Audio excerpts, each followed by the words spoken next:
Magandang umaga po sa lahat sa Relaxer Jules. Nagbabalik para sa inyong update. Yes, mga kaibigan, latest update on Meridel Mamay and Trada. Yes, let's go. Let's go na talaga to. Exactly, their faces said it all. Plot twist, they didn't expect PBB to switch it up last minute. But in the end, the real big winner still shined. Mamay's victory was written in the stars. Pinatunayan po ng PBB na fair po sila sa lahat ng contestants that time. Ito ay patapos na talagang napag-usapan ang PBB winner season 7 na si Mama Entrada pagkatapos na mag-post ang Outstar Magic. PBB ba yun? Na kung sino daw po ang pinaka-iconic na PBB big winner, and then napag-usapan na hindi raw, ganon, hindi raw deserve ni Mama na maging big winner ng season 7. In fact, must deserve daw ni Miss Kisses de Levine na maging winner at that time. Pero yes, wala po sa payamanan or sa palakihan ng social media yan, mga kaibigan. Kasi nga po, si Maymay po naman ay wala naman pong makinarya that time. Hindi po siya mayaman and hindi po makabili ng mga simpak ang pamilya ni Maymay para lang padamihin ang pagboto sa kanya. And in fact, si Maymay lang po ang hindi na-nominate na housemate ni Kuya within that tawag dito, season, mga kaibigan. So, paano mo nasabi? Paano mo nasabi na hindi deserve ni Maymay? Ano bang pinagbabasihan mo? Dahilan lang ba sa look ni Maymay? Wow. Wala po sa pagalingan sa Ingles yan. Wala po sa magandang na maladyosang at hybrid na mukha yan. When I say hybrid, yun po ay ang mixture ng race. Just like other housemates nowadays. Wala rin po sa palakihan ng yaman yan, mga kaibigan, kundi ang talagang binibigyan ni Kuya ng halaga dyan sa bahay ni Kuya ay yung pagpapakatotoo mo at kung ano at sino ka, saan ka nang galing, mahal mo ba ang roots mo, nagbago ka ba, at may tinatago ka bang hindi magandang asal? Kung meron man, inilabas mo ba? Pinakita mo pa sa publiko? And then at the end, parang na-realize mo that you don't want to be like that? Hindi. Wala nangyaring ganon. Nung sa season ni Maymay, siya po ang nagbigay saya sa bahay. Just like Isneer at this season, sa season na ito, ng collab na yan. And si Maymay po, talagang nakakaaliw, kung kaya nakakaantig ng puso kung umiyak. Grabe yung pagmamahal sa nung pumasok yung isang guest na grandma na inalagaan niya ang lola dahil po siya ay lumaki sa lola at sa lolo. Kung kaya minahal ng bayan, minahal ng masa, hindi lang sa Pilipinas kundi lalo na sa international world, diba? Ng mga overseas Filipino workers, mga kaibigan. So yes, true, sabi ni Mr. Razon, mass voting ang ginawa nila, kaya nung last voting na dapat ay one sim, one vote, natalo ang lodi nila. Di nila inakala na gagawin ito ng PBB. Ako nga, minessage ko mga friends at relatives ko para iboto si Maymay nung final night, o diba?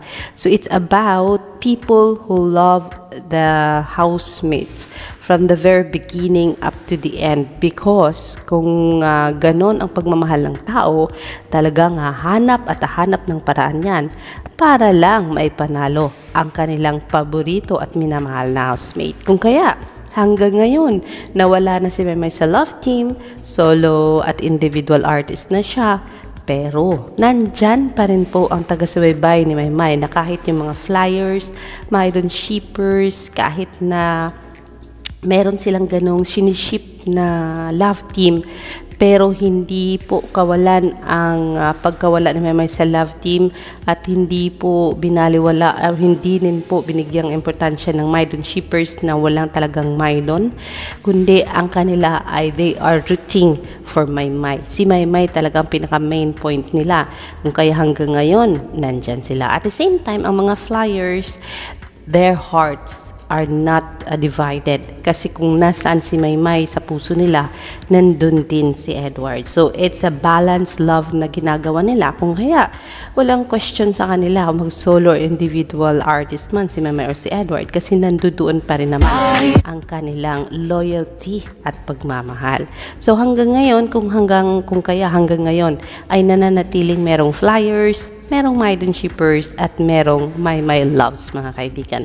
Hindi tinalo ng kagandahan na sinasabi nilang malapor sila ng skin, tangos ng ilong, kayamanan, gaano tawag dito, gaano kakalakas sa social media, sa mga elite, sa mga taong talagang masasabi mong nasa mataas sa society. Wala po doon kasi si Maymay, she is indeed from a very poor beginnings, mga kaibigan. Siya mismo nagsasabi, tinataguyod po ng lolo't lola ko at ng mama kong pag-aaral ko to the point na nagbenta na kung ano-ano sa school para lang matustusan ang pangangailangan niya. So, that is yung reality ng life niya, background niya na minahal ng masa. Kasi ni minsan, hindi ikinakahiya ni Maymay yun. At ni minsan, hindi niya tinatago yun. Ibinigay niya at kusa niyang isinare yun sa bahay ni Kuya, sa mga housemates, and even nung lumabas na siya ng bahay ni Kuya, ganun pa rin si Maymay. Walang pinagbago. Kung kaya, hindi natin maikakaila sa mga next generations ng seasons ng PBB ay talagang meron at merong pumipili na paborito nilang housemates and big winner ay isang Maymay Entrata. O diba? Even in this collab PBB, celebrity collab, talagang meron at merong pumili sa isang Meridel Maymay Entrata sa dinami-dami ng mga winners na dumaan sa bahay ni Kuya. So that is just a living proof, patotohanan na hindi ma-deny at hindi manakaw at ni minsan hindi maitago ng madla ang pagmamahal nila sa isang Meridel Maymay Entrata. Kaya ang dami-daming blessings, mga kaibigan. Look at this girl, look at this. Kahit po ganyan ang hindi tawag dito, mala-Latina, hindi mala-British, kasi Pilipinong-Pilipino talaga, kung minsan Korean, kung minsan tignan mo, hindi na to Korean si Maymay dito, kasi medyo malaki-laki na ang mata niya dito, pero sobrang ganda, sakto lang ang ilong niya, ang lips niya, ang mukha niya, talagang perfect na perfect para sa isang morenang Pilipinang Maymay Entrata. Kaya marami ang umaayaw kasi morenang morena. Tapos ang itim-itim daw ng mga tuhod. Tapos ang payat-payat daw. Tapos hindi naman tisay. Pero mahal ng bayan kasi dahil sa kababaan ng loob, kabutihan ng puso. Pero sabi ni Arquito, make way for our fashion model, international model, Meridel Maymay Entrata. Yan. 100% confidence, guys. Kahit nga gawin nating 200% or 1,000 percentage ng confidence ay meron po ang isang Maymay Entrata. Yan mga kaibigan, yung paglakad-lakad ni Maymay na ganyan, Philippines, na kung saan naging laman po ng pamantalaan ng bandera itong si Meridel Maymay Entrata dahilan sa nako naman kasi si Enchong naman kasi. Bakit naman kasi Enchong? Ganda naman ng pa-post nyo. pa-selfie-selfie nyo. Bakit naman kasi biglang hinawi mo yung balot ng katawan mo at nakita ni Maymay yung bukol, kung kaya, ay! No. Takot na takot si Inday at napalingon ka agad kasi nga po. Hindi po ganun si Maymay, mga kaibigan. Napaka-conservative na bata. Doon sabihin natin na nag-aral sa Canada na yan. Nakaibang bansa na ng ilang beses. Nakailang beses na sa Japan. Kalipot na ng Korea.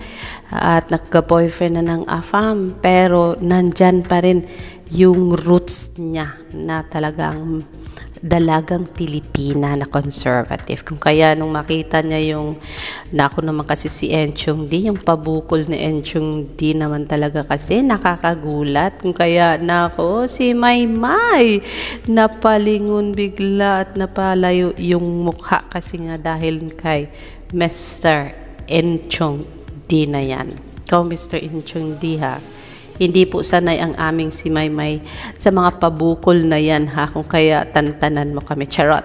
Ito po yun. Ayan po ha. So una, may pabukol talaga si Sir. Ganyan. Solo. Tapos dun sa Avon na lakad niya, Avon walk niya. Tapos may pa-performance pa. May pa-dance performance yan dyan. Ayan ha. Kalukuhang taglay mo kasi eh. Yan, balot naman kasi eh. Check. Check. Biglang. Tak. Ah!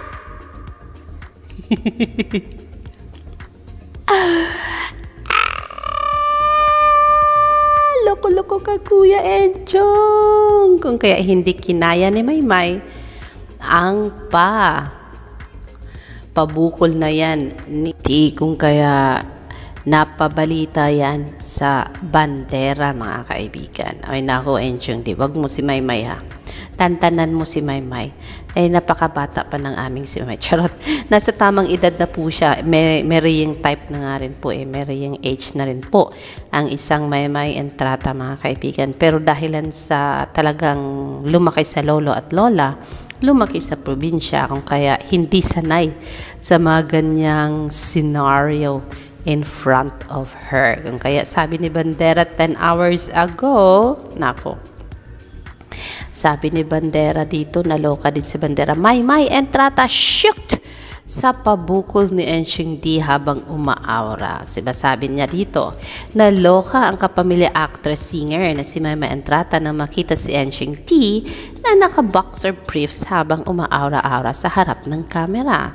Tuwang-tuwa ang mga netizens sa isang video clip kung saan na makikita sina Maymay Entrata at Enchong D na nagpo-post ng bongga-bongga gamit ang cellphone video ng actor.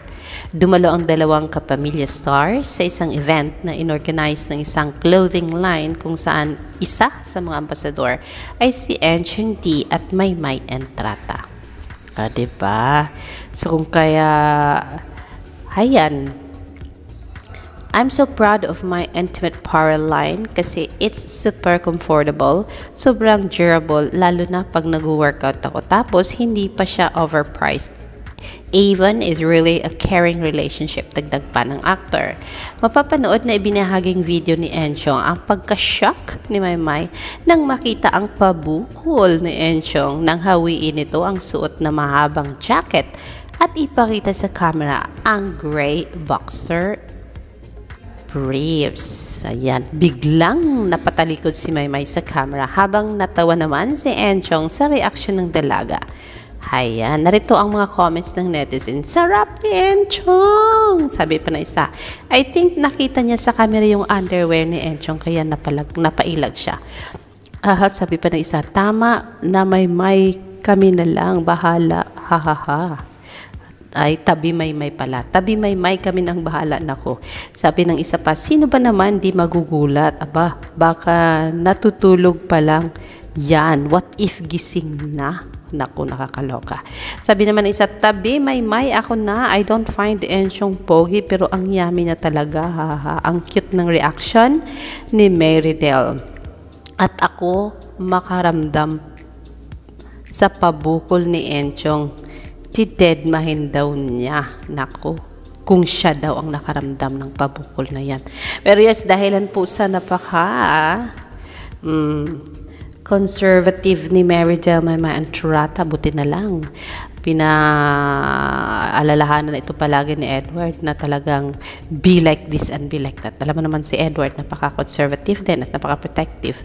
Kung kaya dalang-dala ni Mama yan, pero alam ko sa lolo't sa lola pa lang talagang 100% na pinalaki ng maayos itong si Mama Entrata, magalang, hindi nga pumapatol sa sa mga intriga Kaya nga sakto sa kanyang ama kabugera kasi nga hindi siya nagpapatinag sa sinasabi at ginagawa ng iba sa kanya. Kasi nga, ayan, meron siyang love sa kanyang sarili, kilala niya ang sarili niya, and there's no reason for her to doubt about her beauty, lalo na ang puso niya. Kasi alam niya, napakabait niya. Actually, humble pa ngayon si Mama, hindi niya yan alam. At tayo lang nakakaalam, o diba? Pero yes, one thing that I want to stress sa inyo mga kaibigan in this very moment ay ang papalapit na Brighter Together the ABS-CBN Fall 2025 na kung saan nakita na rin natin na marami ng artistang naghahanda para dito mga kaibigan. So yes, don't forget, that's going to be on April 4, Friday po. Ang datingan po nila ay 5 in the afternoon at mag-uumpisa po ang ball na yan, ball proper at 6 in the evening. Mananalangin na lang tayo na meron pa rin tayong access sa mismong ball proper mga kaibigan kasi there was one time na hanggang lang tayo sa entrance ng mga artista pero hindi na na-live yung kanilang ball proper. But I think lately naman, yung latest nila ay nakita at napanood naman natin yung ball proper. So we are praying na this time mapanood natin both. Yung entrance sa red carpet ng mga paborito nating artista as well din po yung kanilang ball proper for us to see kung anong mga kaganapan na nangyayari sa loob ng kanilang venue. This is Alexander Lexter Jules. Mahaba-habang usapan at mahaba-habang update. I will see you later for more.